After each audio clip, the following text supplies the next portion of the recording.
আসসালামু আলাইকুম সুপ্রিয় দর্শক। দেশ ও প্রবাস থেকে যারা দেখছেন তথ্যজাল টিভির পক্ষ থেকে স্বাগতম। আশা করি সবাই ভালো আছেন। আজকের এই ভিডিও ক্লিপটি পাঠিয়ে দিয়েছেন টাঙ্গাইল জেলার ভূঞাপুর উপজেলার গোবিন্দেশহাটের পাশে হোসেন ডেইলি ফার্মের মালিক আমাদের বেলাল ভাই। অনেকে আপনারা তাকে হুজুর বেলাল ভাই নামেও চেনেন। তো দর্শক, এটি জাতে হলেস্টিয়ান ফ্রিজিয়ান জাতের একটি গাভী, ২ দাঁত। প্রথমবার বাচ্চা দিয়েছে। বাছুরের বয়স মোটামুটি ৩ দিন হয়েছে দর্শক। এটি একটি ফ্রিজিয়ান জাতের বকনা বাছুর হয়েছে। আর দর্শক, এই গাভী থেকে ১৩ থেকে ১৪ লিটার দুধ একেবারে উনি বলেছেন যে বিলাল ভাইয়ের ভাষ্যমতে ভাই বলছে যে ২-১ দিন পরে একেবারে দহন করে দেয়া যাবে। দর্শক, আমি আবারও বলতেছি, এটি জাতে হলেস্টিয়ান ফ্রিজিয়ান ২ দাঁতের একটি গাভী, প্রথমবার বাচ্চা দিয়েছে। বাছুরের বয়স ৩ দিন, বকনা বাছুর।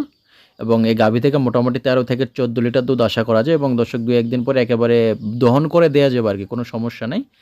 আপনারা যদি কেউ নিতে চান দেখে শুনে দহন করে নিতে পারবেন দর্শক, যেহেতু বাছুর সহ গাভী। আর দর্শক, এটি বেশ বড় সাইজের আর কি, একটি ডাবল বডির গাভী এবং আপনার তলাটা দেখতেছেন মাশাআল্লাহ খুব সুন্দর তলা এবং গাভীর কোয়ালিটি আমার কাছে বেশ ভালোই মনে হয়েছে। দেখেন নেস খাটো, গলা চিকন, বেশ ভালোই মনে হচ্ছে। বান ৪টা ৪ জায়গায় আছে একেবারে, যেহেতু বাছুর সহ গাভী আপনারা নিজে যে দেখে শুনে দহন করে নিতে পারবেন। আর দর্শক, খামারের ঠিকানা হচ্ছে টাঙ্গাইল জেলার ভূঞাপুর উপজেলার ঐতিহাসিক গোবিন্দেশী হাটের পাশে এবং সে বঙ্গবন্ধু কিংবা যমুনা ব্রিজ কিংবা যে নতুন যে রেল সেতু হইলো আর কি, রেল সেতু থেকে ভাইদের বাড়ি মোটামুটি ৫-৬ কিলো, একেবারে কাছাকাছি আর কি, ঢাকার পার্শ্ববর্তী এলাকা টাঙ্গাইল জেলায়। আর দর্শক, এই গাভীটির দাম চাওয়া হয়েছে ১,৭৬,০০০ টাকা। হালকা কিছু দরদামের সুযোগ আছে, আপনারা চাইলে ভাইয়ের সঙ্গে যোগাযোগ করে গাভীটি সংগ্রহ করতে পারেন। আর দর্শক, অবশ্যই আমার অনুরোধ থাকবে আপনারা নিজে যেয়ে দেখে শুনে এই সমস্ত গাভী সংগ্রহ করতে পারবেন।